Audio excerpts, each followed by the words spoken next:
Yeah, in that case, it's good. Oh, my God. Oh, yeah. You ever use your ears up?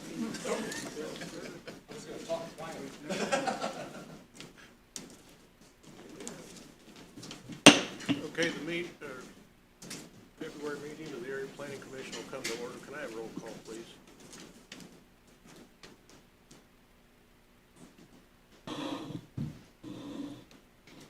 Ryan Baker, Tammy Bolin, Present. James Chrisman, Here. John Collette, Here. Jim Crawley, Chuck Innes, Jeff Ford, Here. Nord Froderman, Here. Don Folk, Here. John Hanley, Here. Debbie May, Paul Alsip, William Verdine, Fred Wilson. Sure. Okay, I'd like to ask everyone to stand for the pledge, please. I pledge allegiance to the flag of the United States of America and to the republic for which it stands, one nation, under God, indivisible, with liberty and justice for all. Thank you.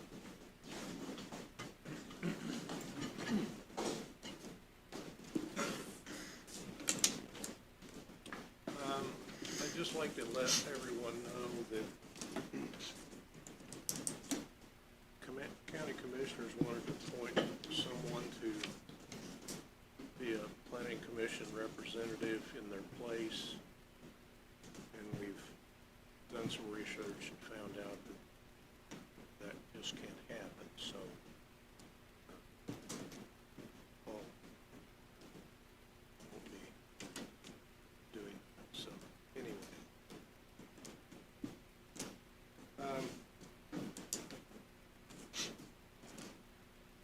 Is there any public comments we have? Okay, has everyone had a chance to review the previous minutes? Motion approved. Second. All in favor, aye. Aye.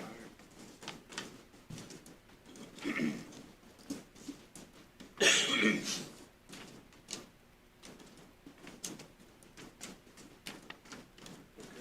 status report on items previously heard.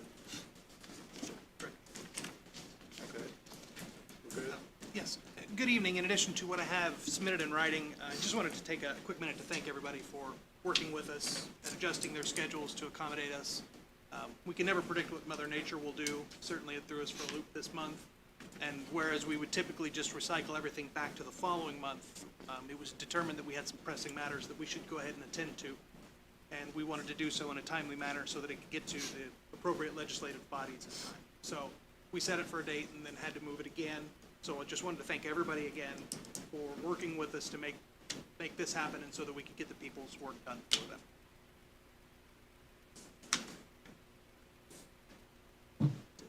That your, That's it. report too?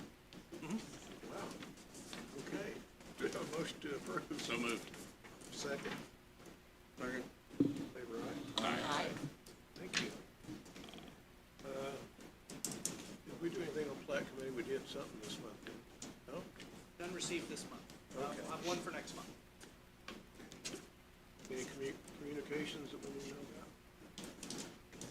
No. There are two handouts that you have there in front of you that correspond with subdivisions as we get to them. I'll call those out once we get closer. Okay, thank you. Okay. The first item is under rezoning city docket number 3, special ordinance 45,021, 2224 Lafayette Avenue, Terre Haute, from an R3 to an C2, Community Commerce District. The property owner is Thomas Abril, represented by Mr. Jagley. Proposed use is a dental office. Proposed zoning is C2 Limited Community Commerce. Current zoning is R3 Planned Development District. Common address is 2224 Lafayette Avenue in Terre Haute. It has R3 to the north, C2 to the east, C1 to the south, and R3 to the west. The petitioner is requesting to rezone to C2 for a dental office. In 2005, the property was rezoned to R3 PD for a dental office for one dentist. Rezoning from R3 PD to C2 will require a variance for the 50-foot buffer from the residential district to the north and west. Buffering may be open space or off-street parking. Screening against residential is required for off-street parking. There appears to be a privacy fence on the west side of the property and a chain link fence on the north side. Screening will need to be approved by city engineering. If the property were to remain R3 plan development, the variances would not be necessary. The parking lot is currently hard surface with sufficient parking. Staff offers a favorable recommendation with approval of the variances from city BZA. Mr. Shagley. Thank you, Mr. President, fellow members of the commission. First, I apologize for last month, having to table everything. Had an unwelcome visitor at our home by the name of COVID. And as a result, my family was quarantined, and I didn't think it was in all of our best interest for me to be here that night. So I appreciate your cooperation and understanding in tabling all of my items that night. Second, I would like to thank you.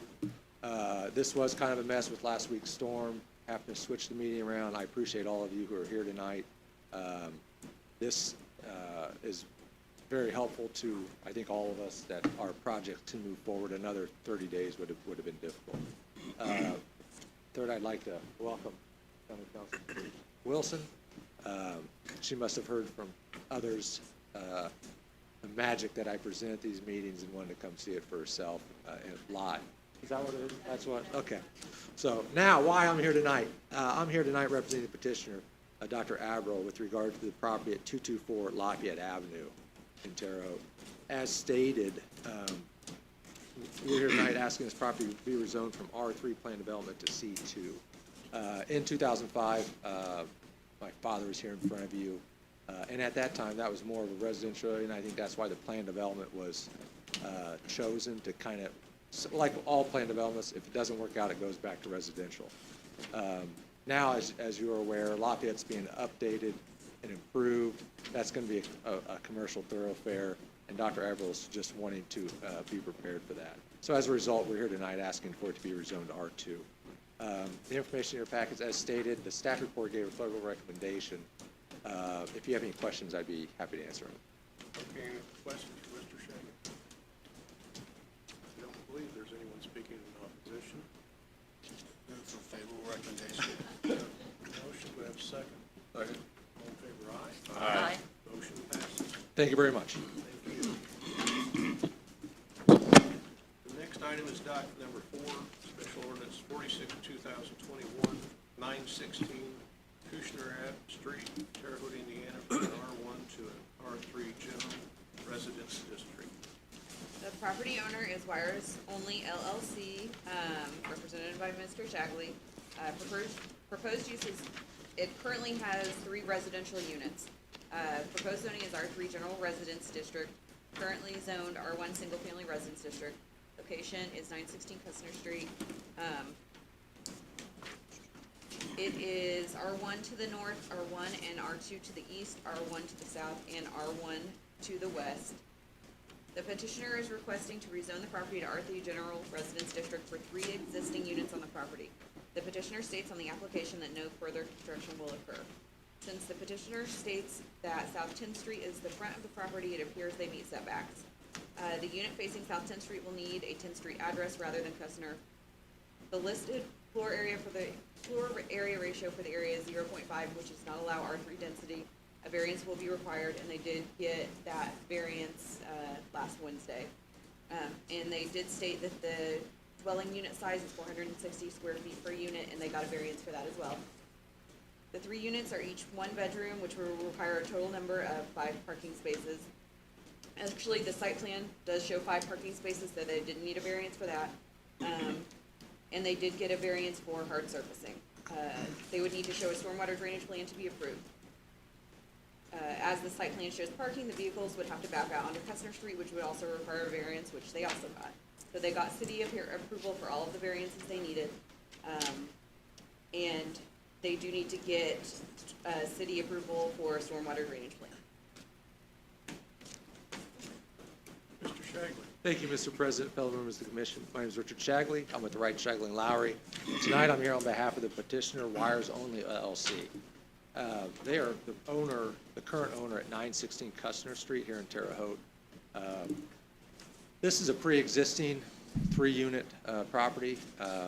Not too sure when it became 3, but the current owner, the new owner, would like to clean this up and make it in compliance with our zoning code. As a result, they filed a petition to rezone the property from the R1, and they're requesting an R3 for the 3 units.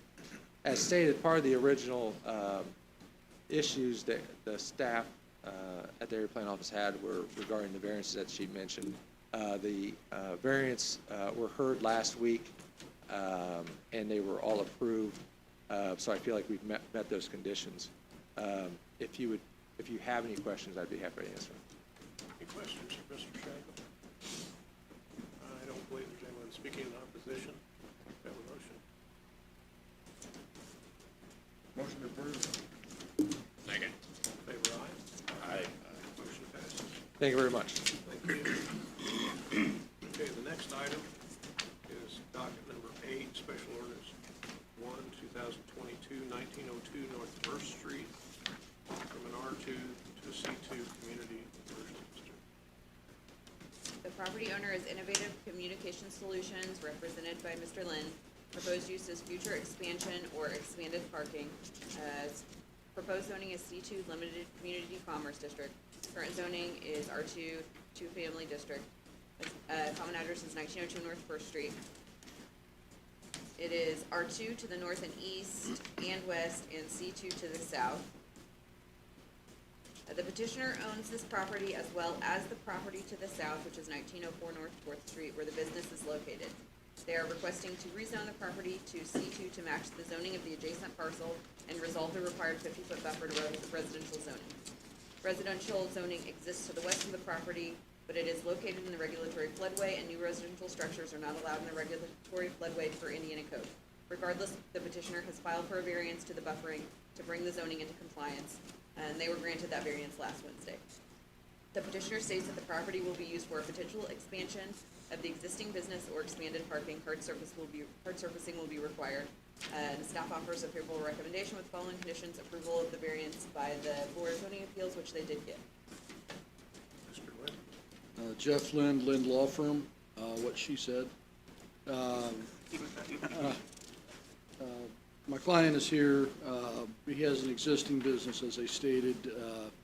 They're going to expand, and although the expansion is on the current lot, would like to get the lot he owns to the north consistent to C2 for future expansion, and inadvertently or unintentionally, the current building violates the setback to the lot he owns as residential.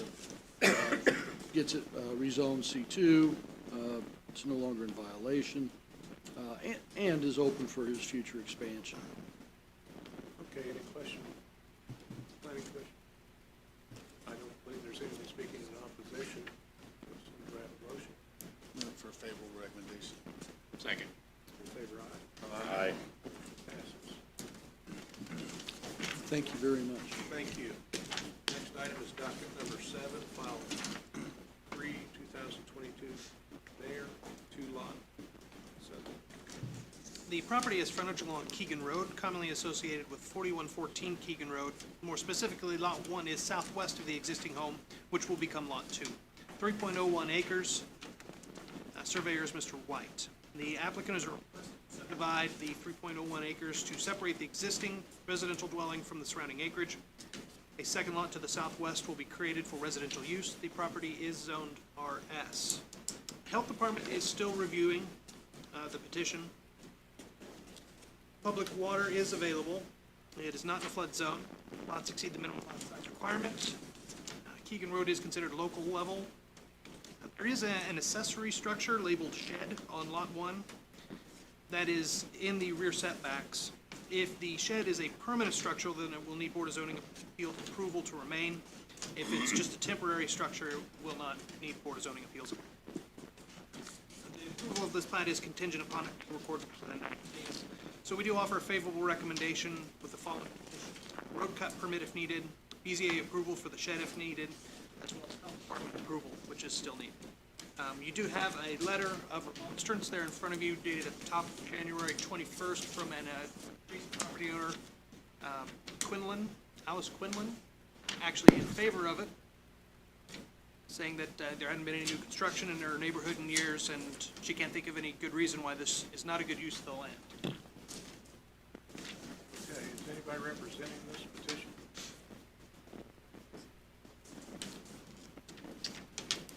Motion on the table. Second. All in favor, aye. Aye. Table.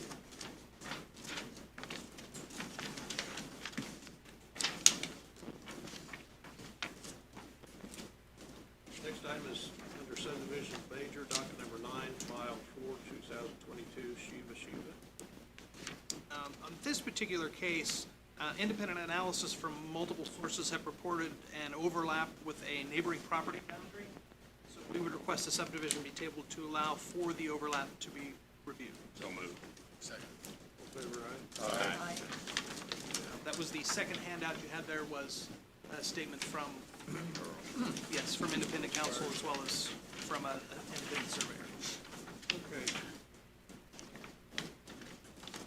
Next item is docket number 10, file 5/2022, Lila's, two-lot subdivision. The property is commonly associated with 2315 East Margaret Drive, 2.25 acres and 2 lots. Road access will be along East Margaret Avenue. The surveyor is Mr. Keller. The request is to subdivide the existing commercial building from the acreage behind. Health Department has approved as sanitary, sewer, and public water are available. No new public roads proposed. It is not in a flood zone. The lot does exceed the minimum lot size requirement and is well served with other utilities. Stormwater drainage plan will be required with the major subdivision. The existing application, plat and application has some concerns. The application parcel number was incorrect. The property is zoned C5 and not zoned C6 as indicated. Setbacks are under the city code, are different than what are indicated on the plat. City engineering must approve of the design, and the drive will need to be hard surfaced. As was evident, construction has already commenced. We do offer still a favorable on the primary and secondary, so long as drainage and erosion control plan is approved, and bonding for infrastructure if needed. The drive cut design approval from the city engineering is approved, as well as any site plans that may be submitted. Also, we were requesting some minor plat corrections. Okay, Mr. Shagley. Mr. President, fellow members of the commission, my name is Richard Shagley. I'm with law firm Wright, Shagley & Lowry, and tonight I'm here on behalf of the owner. As you may recall, I was here about 6 months ago rezoning this property for the current use, which is the storage units in the back and a commercial building in front. Since that time, the owner has had some difficulties with some appraisals because of two different kind of uses, and for some liability issues, he has chosen to subdivide the property, and that's why we're here tonight. I will relay the corrections to him so we can have those fixed by the preparer of the subdivision. But I'd be happy to answer any questions you may have. Any questions for Mr. Shagley?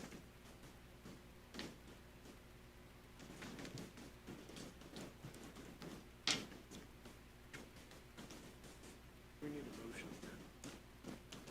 Motion for approval. Thank you. Thank you. Have a second? I thought you had a second. Okay. We're doing well. All in favor, aye. Aye. Okay, motion passes. Thank you very much.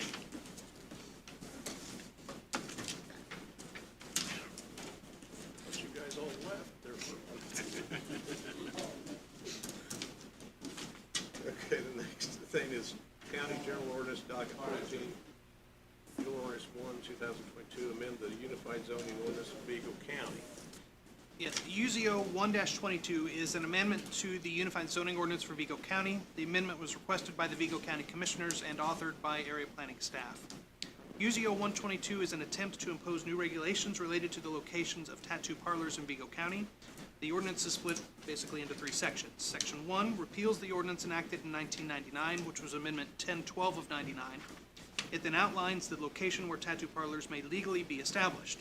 Upon adoption of the amendment, tattoo parlors may locate by right in commercial zones C3, 5, 6, and 7.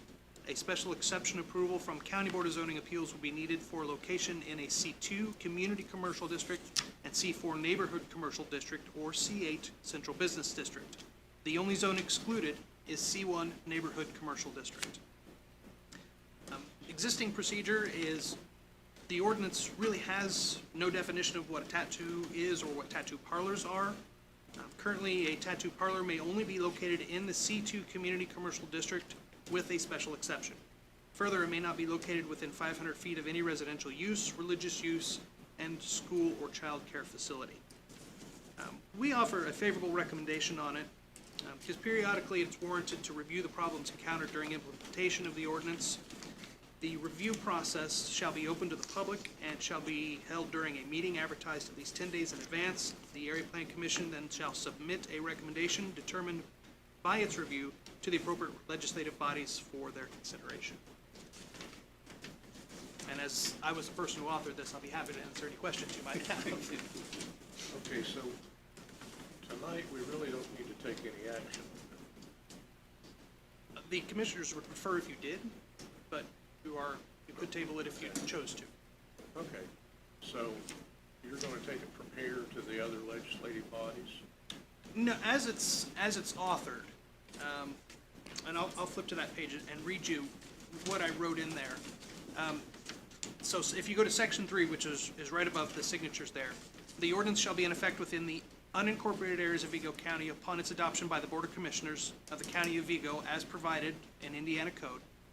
The same will be effected for incorporated areas of Vigo County unless nullified by the respective governing legislative bodies. Okay, so they'd reject it. They have the opportunity to, we will send this to each one and say this was adopted, do with it as you please, adopt it or nullify it. If they choose not to take up action on it, then it just gets rolled into a part of theirs. Okay, so we've had ample time for public input and that sort of thing. Yes, we have received no public comment on it, either for or against. Okay. Well, I guess that speaks for itself. Any questions from the planning commission? I move in support of the general ordinance number 1. Tammy, did you? I just wanted to ask if we were gonna address the definition. I mean, it says currently there's no definition. Is Right. that gonna be addressed at this time as well, or does it need to be? It's defined in here, in the new one. in the code? Yes, because, yeah, in the past, there was no definition for what is a tattoo parlor, and this is one of those things where over time, these definitions evolve. So now it includes body art, piercing, and some other stuff. So I thought, well, this is the appropriate time to update that as well. All right. Yeah. Okay, so since, did you vote? I did. Yes, Did you vote yes? yes. I thought so. Okay, we have a motion to adjourn. So moved. Second? Second? Aye. Vote yes on that. Thank you. Just have our Well, I didn't mean to cut you off. No, it's I okay. apologize. All right, no problem.